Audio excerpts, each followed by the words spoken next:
আমারে যে উহুদের ময়দানে দান দান শহীদ করে রক্তাক্ত করছে, তুমি শোনো নাই?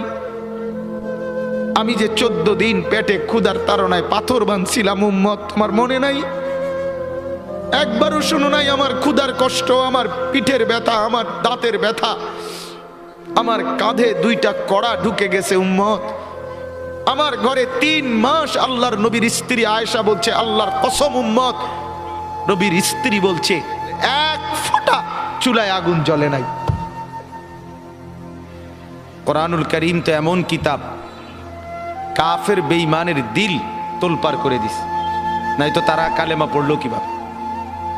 তারা তো সম্পূর্ণ আপাদমস্তক কুফরিতে ডুবা ছিল, মূর্তি পূজা করত, শিরিক করত, কুফরি করত। মানব চরিত্রের সমস্ত নিকৃষ্ট গুণ আরবের সমাজে ছিল, চুরি ডাকাতি